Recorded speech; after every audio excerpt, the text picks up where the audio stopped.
In this video, I will take you through a step-by-step guide of what to do in your first 30 days as a product marketing manager. The goal of this video is to get you to pass your probation period and build authority in the process. Also, I'm not going to give you the cliche, just learn the product, speak to customers. This video is going to go a little bit more in depth.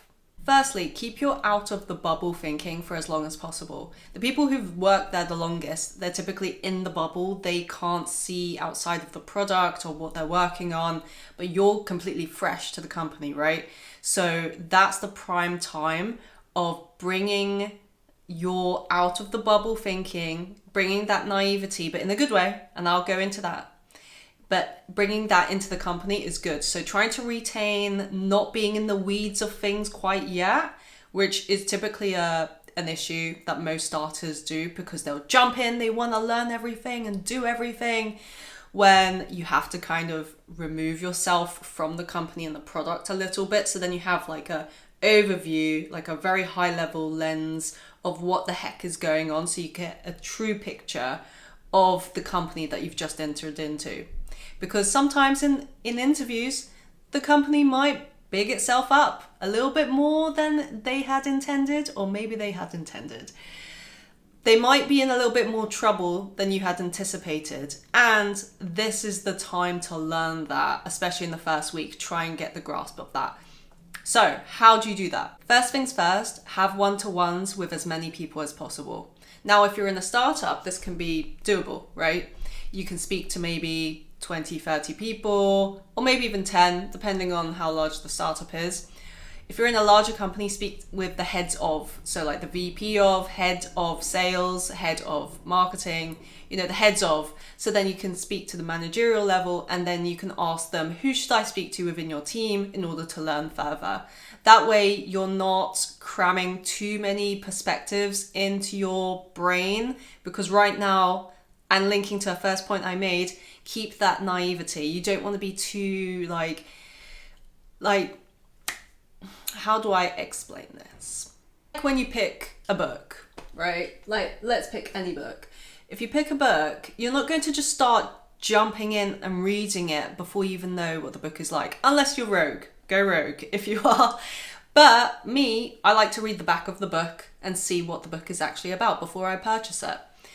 That's the kind of level of high level overview that you need from the first 30 days. It's just the first 30 days, man. Take it chill. Having one-to-ones with as many people as possible, especially the people you'll be working with. This is super important if you work remotely with your colleagues, because you need to build that face time. It is so important. They need to know who the heck you are, and especially if they are hiring really fast right now and they're hiring a bunch of different people. Most people who are in the weeds and they're doing the work do not have the time to be learning who's that new name that just popped up in Slack, who's this new person. You need to be proactive in booking these one-to-ones, pinging them a Slack message, checking their calendar, finding a free slot, booking in. I would say 20 minutes is a good sort of gauge for a first meeting. 20 minutes because you allow 10 minutes at the end, so then the person that you're speaking to can prepare for their next meeting, which is really good. And then once you do have those one-to-ones with them, ask solid questions. What do I mean by this? I've created a LinkedIn post that has the questions that I've asked in the past. Check it out here.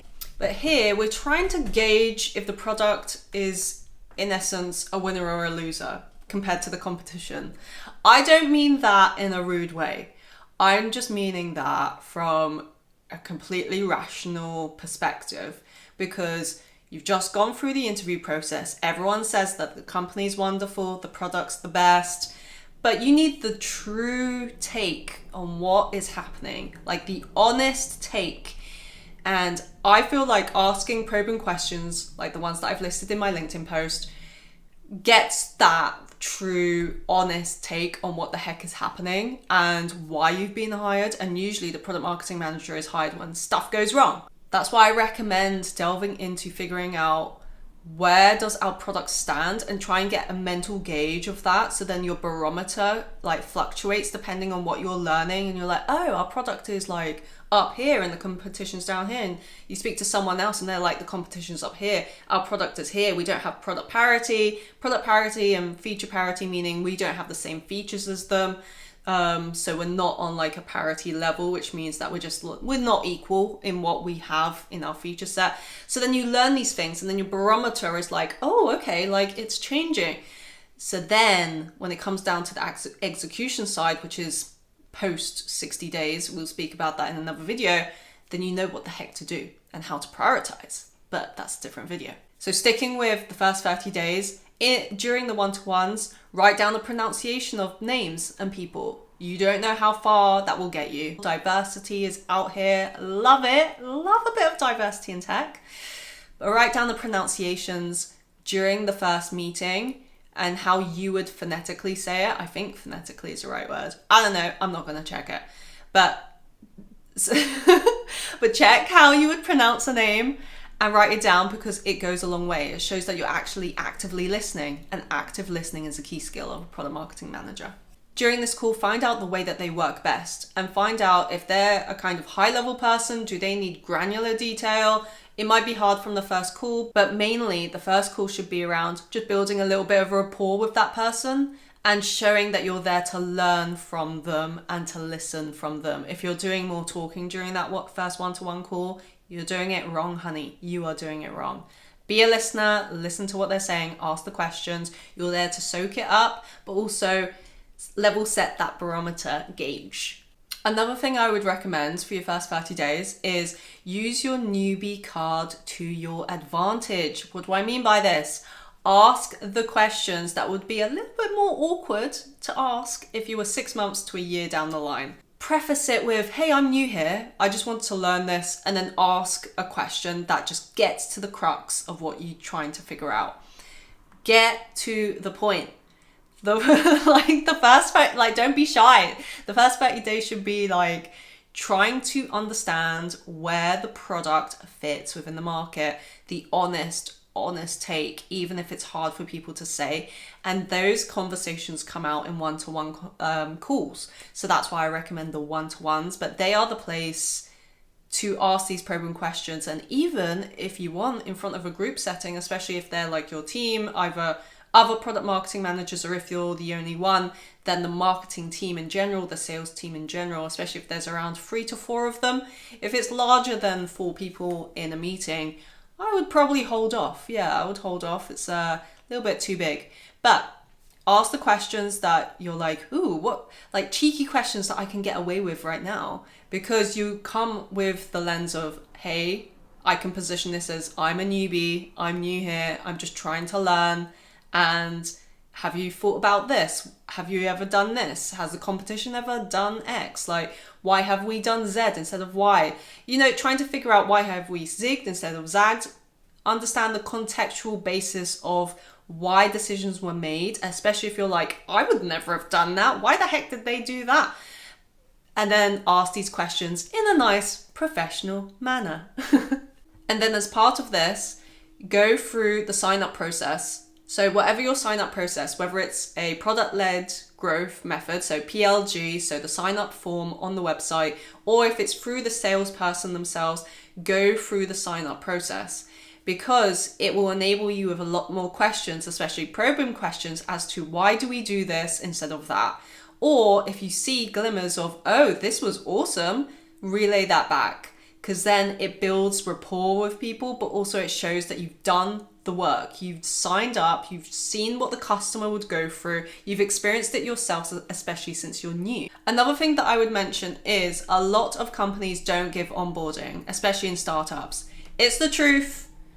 It's not even a hot take. A lot of companies just don't have the time to onboard, or your level of what onboarding looks like is not what the company is able to deliver right now, because you're just thrown into a situation of you need to drink from the fire hose. There's a lot of stress.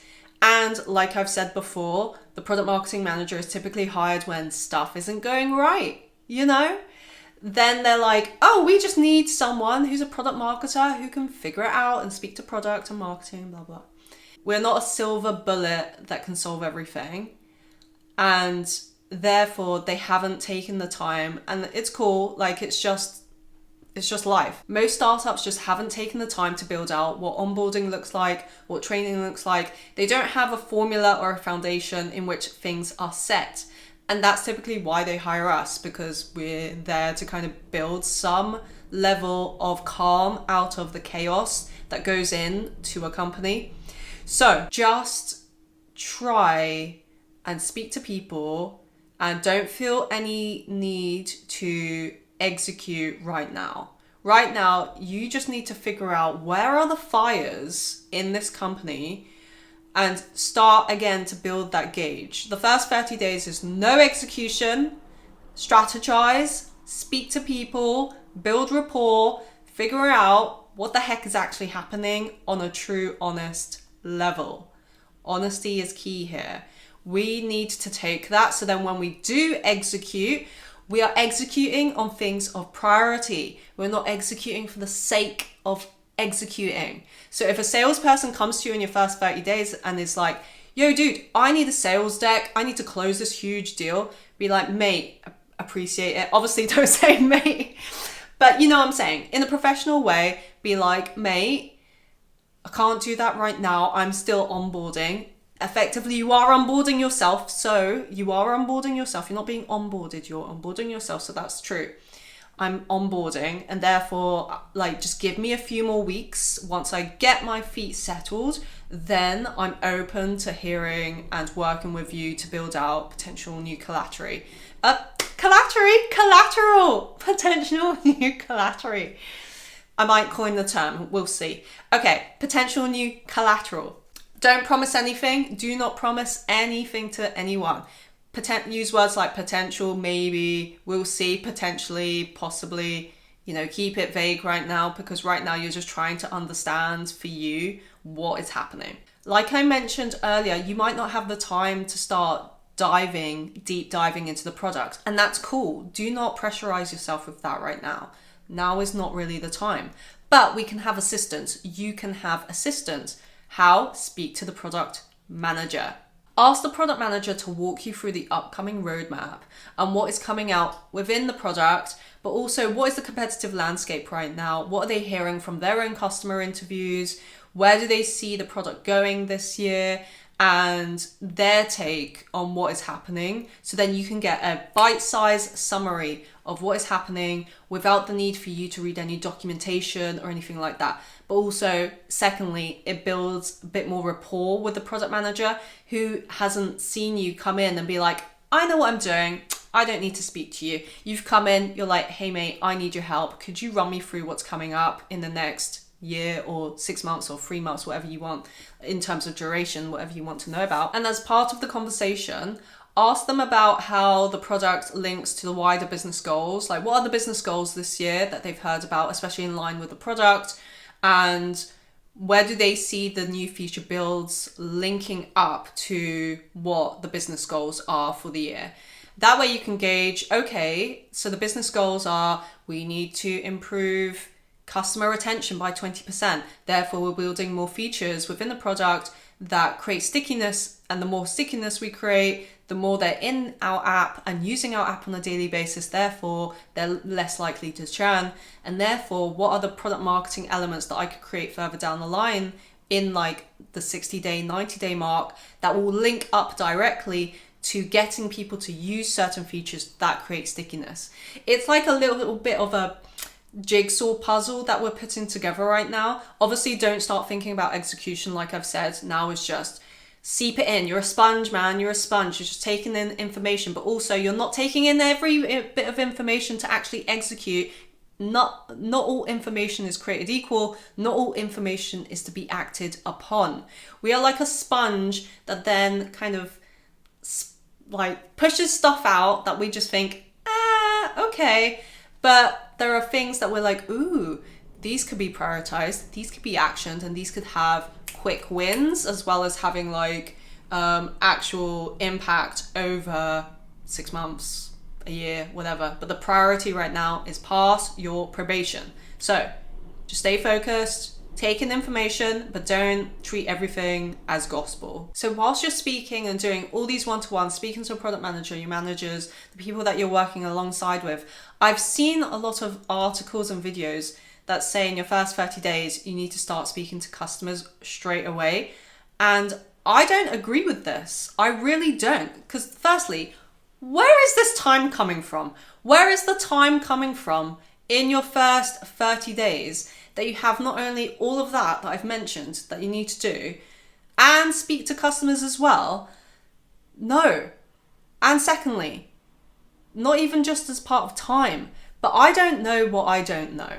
And for me, I'm not going to feel comfortable or confident to jump on a one-to-one call with a customer and lead the conversation, because I don't know whether I should be leaning it from like a churn perspective, a acquisition perspective, seeing it from like a feature standpoint. Like, I don't know what topic I want to speak about and what I want to gain in terms of information. And I don't speak to customers unless I know exactly what I need to learn from them from that call. So here is what I do in the first 30 days, and I recommend to you. I recommend jumping in with customer success and sales and shadowing their calls. Shadow their calls to understand, okay, what is the thing that firstly my colleague needs to learn or help the customer with? And secondly, what is it that the customer needs from us in order to move to either the next step, if they're a prospect in our sales funnel, or to the next step of using the tool to another level that they're asking us for help with.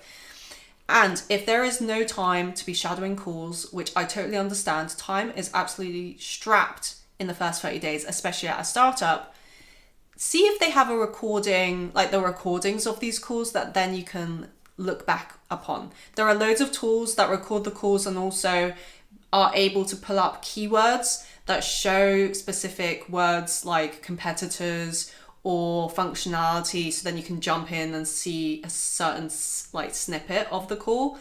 However, if they just use like Google Meets or Zoom and they record it there, cool. Watch a couple, especially if they're linked to what the wider business goals are. So if they're churn related, see, win-loss interviews or churn related calls and the reasoning why they're leaving. If the business goals right now are acquisition based, then watch prospect calls. Just see a bunch of different calls right now. Start learning what the customer is speaking to your colleagues about. And I personally love to watch recorded calls on a Friday where my brain is a little bit more frazzled, because then I can review it, write notes, and it's a very good use of time because I can relay back any learnings to people, or I can follow up with people who are on the call. So for example, if a customer support person called James was leading the call and I've just watched it, I make notes and then I relay my notes back to James, or I ask James some follow-up questions and be like, hey man, I just watched the call that you did with X customer, loved your point on Y, and my question is Z. Like, nice way to build rapport, but also you actually are, if you are curious, and the first 30 days should be all about curiosity, then yeah, speak to them and ask questions and be curious in what you want to learn from the call, but also the person, and showing that you actually watched what they did is really, really nice. It's gonna go down well. The goal here is to, in a way, enjoy this period. Like, enjoy your first 30 days and especially your first week. Enjoy it. Do not be that person that jumps into your first week and you're like doing everything and working super long hours and you're trying to throw everything at it. Even if it's like your first job and you're like, man, I need to make sure I pass this probation. I need to make sure I'm a success. It is counterproductive. It is counterintuitive. It won't work. What does work is being assertive, having boundaries, listening, just leaving people with a good impression of you. And power and strength comes from being quiet and taking in information and being humble with it. Because right now, being like, I'm a newbie, I don't know what's happening, let me learn from you, is a much better stake than, okay, my manager's asked me for this and the salesperson's asked me for a deck. I'm going to do it because if I do it, they will like me. No. They might, but they won't respect you. Your authority will be shot. What it does is it doesn't set you up for success. If you have set the level of which you can work up here, and it means that you're working over hours, you're stretching yourself thin, you're burning yourself out, it means that when you start to balance your work-life balance after you pass your probation and you move down here, because this is actually where you work, people are going to think, what the heck happened? Start off here. So then when the time comes that you need to do these extra pushes of like, okay, we have this campaign, we all need to hustle and work really hard, then you do that, but then you'll come down to your equilibrium, your normal state. Your normal state should be where you're able to have a work-life balance and not burn out and do very good work and be liked all in the same breath. It's a very hard balance to have, but the amount of people that I've seen, especially product marketers who, as we work across so many different teams, we have so many different projects going on at the same time. Everyone needs our help.